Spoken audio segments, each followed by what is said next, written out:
আমি ওদের ঘরের চালে ফেলে দেওয়া সেই পচা বেগুনগুলোকে বলি, যাতে করে ঘরের চালে খুব সুন্দর সুন্দর বেগুনের গাছ জন্ম নেয়।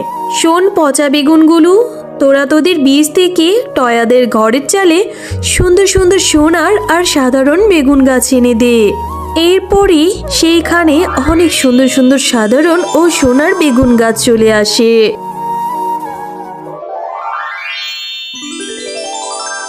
কিরে টয়া, শুধু শুধু তুই আমার বেগুনিগুলোর দিকে এভাবে তাকিয়ে আছিস কেন? কিনবি? কাকিমা, তোমার বেগুনি ভাজাগুলোর থেকে না অনেক সুন্দর ঘ্রাণ আসছে।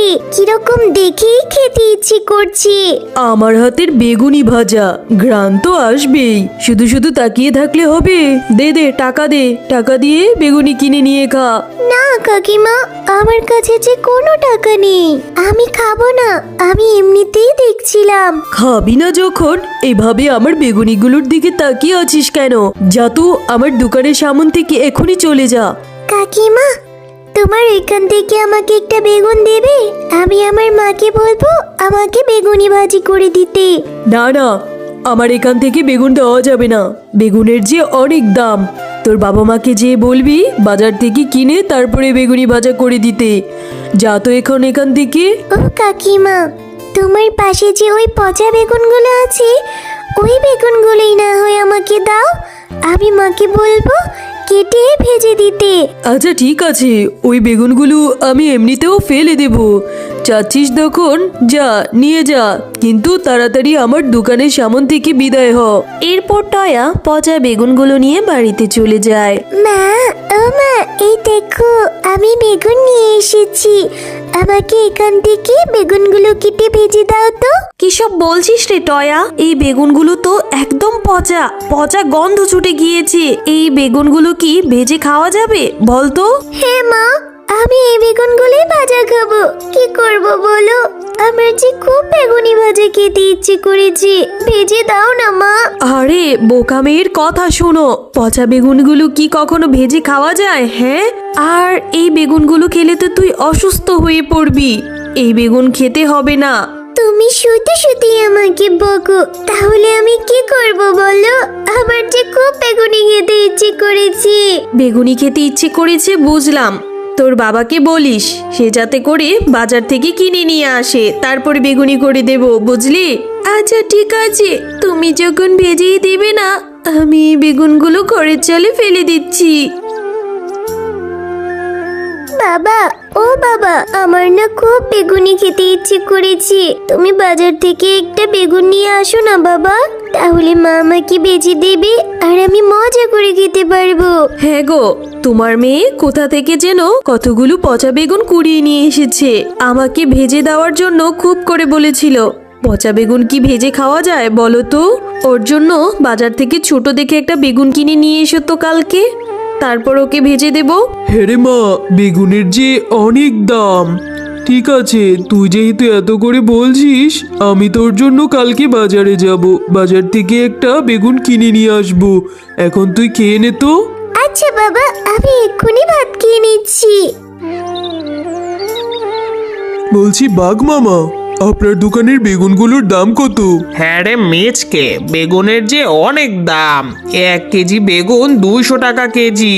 আরে বাঘ মামা, বেগুনের এত দাম হলে কিভাবে হবে? আমার মেয়েটা যে বেগুনি খাওয়ার জন্য বায়না ধরেছে।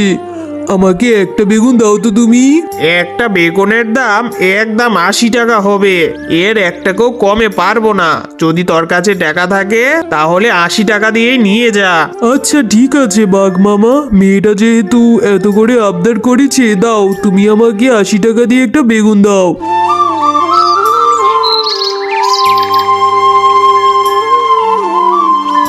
হ্যাঁ গো গিন্নি, এই নাও বেগুন নিয়ে এসেছি।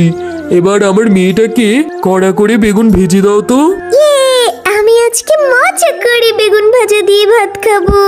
এরপর শেফালি বেগুনটা কাটতেই দেখে বেগুনের ভেতরে পুরো অংশটুকি পচা আর পোকা ধরা। হ্যাঁ গো, বেগুনটা যে আনলে তুমি বাজার থেকে দেখে আনবে না? দেখো তো পুরা বেগুনটাই নষ্ট। এখন আমি এটার থেকে কি ভাজবো বলো তো? এখান থেকে তো কোনো অংশটুকু নেওয়ারই সাধ্য নেই। হ্যাঁ গো গিন্নি, দেখতেই তো পাচ্ছি। তাহলে বাঘমামা আমাকে এভাবে ঠকিয়ে দিল, মেয়েটাকে আমি কি জবাব দেব গিন্নি? ওসব নিয়ে তুমি ভেবো না গো, আমি ওকে বুঝিয়ে বলবো। মা, বাবা, দাও তো আমার বেগুনি ভাজাগুলো দাও। আমি আজকে বেগুন ভাজা দিয়ে মজা করে ভাত খাবো। হ্যাঁ রে মা টয়া, তোর বাবা যে বেগুনটা এনেছে বেগুনের ভেতরে পুরো অংশটুকি পচা ছিল আর পোকা ধরা ছিল। ওইখান থেকে কেটে কোনো অংশ নেওয়ার সাধ্য ছিল না রে মা। কিসব বলছো মা? আমি কত আশা করে বসে আছি, আজকে আমি বেগুন ভাজা দিয়ে ভাত খাবো। মারে, তোর বাবা টাকা জমিয়ে আবার অন্য দিন এনে দিবে, এভাবে কান্না করিস না মা, খাবারটুকু খেয়ে নে। হ্যাঁ রে টয়া মা, আমি তোকে আবার বেগুন এনে দেবো, ভালো চেয়ে। না না, আমার আর খেতে হবে না।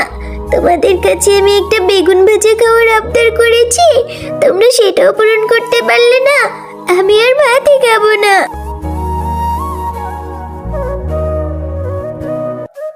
আহারে নিষ্পাপ মেয়েটা বেগুন দিয়ে ভাত খাওয়ার জন্য কি বায়নাই ধরছে। মেয়েটার জন্য আমার বড্ড মায়া লাগছে। যাই হোক, আমি ওদের ঘরের চালে ফেলে দেওয়া সেই পচা বেগুনগুলোকে বলি, যাতে করে ঘরের চালে খুব সুন্দর সুন্দর বেগুনের গাছ জন্ম নেয়। শোন পচা বেগুনগুলো, তোরা তোদের বীজ থেকে টয়াদের ঘরের চালে সুন্দর সুন্দর সোনার আর সাধারণ বেগুন গাছ এনে দে। এরপরই সেইখানে অনেক সুন্দর সুন্দর সাধারণ ও সোনার বেগুন গাছ চলে আসে। হ্যালো বন্ধুরা, গল্পটি ভালো লেগে থাকলে চ্যানেলটি সাবস্ক্রাইব করে দিবেন এবং পাশে থাকা বেল আইকনটিতে প্রেস করে আমাদের পাশেই থাকবেন। ধন্যবাদ।